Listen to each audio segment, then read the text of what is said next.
เก็บภาพบรรยากาศที่มาให้เบิ่งแต่มันเป็นภาพที่แบบว่ามันแจ้งไม่ได้ทุ่มเทกี่ครั้งฉันก็ยังต้องผิดหวังกี่ทีกี่ครั้งที่เสียน้ำตาเจ็บจนอ่อนล้าฉันช้ำเกินไปวิ่งตามแค่ไหนก็ได้เพียงเงากับความเหงาใจแค่เท่านั้นได้เจอกับเธอก็เริ่มเข้าใจ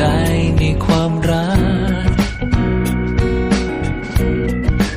คนที่บอบช้ำได้มาเจอกับความหวัง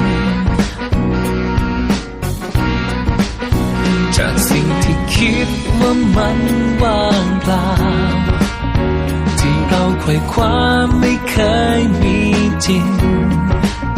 เธอนำความรักแท้จริงเข้ามา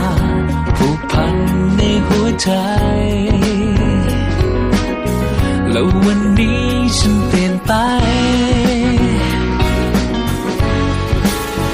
ตั้งแต่เมื่อฉัน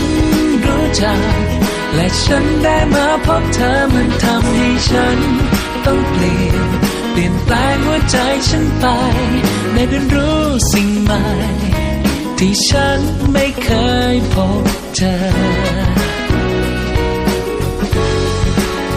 เพราะสำหรับฉันแต่ก่อนความรักคือการคว้ามาแต่ในวันนี้ฉันเปลี่ยนความรักคือการให้ไปเพิ่งจะรู้และเข้าใจเมื่อฉันได้มารักเธอ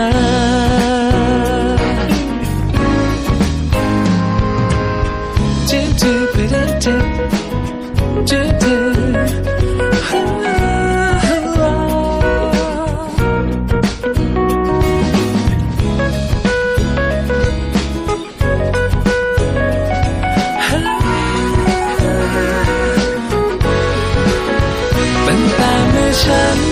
รู้จักและฉันได้มาพบเธอมันทำให้ฉันต้องเปลี่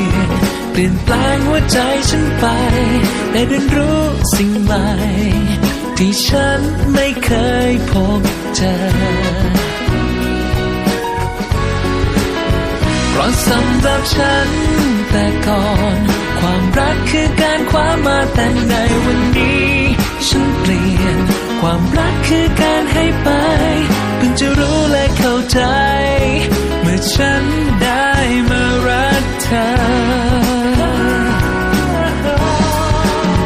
ตั้งแต่เมื่อฉันรู้จัก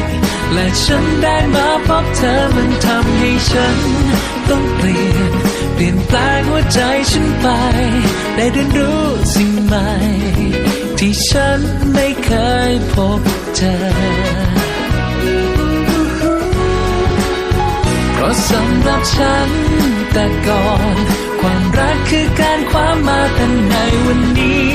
ฉันเปลี่ยนความรักคือการให้ไปเพิ่งจะรู้และเข้าใจเมื่อฉันได้มารักเธอเพิ่งจะรู้และเข้าใจเมื่อฉัน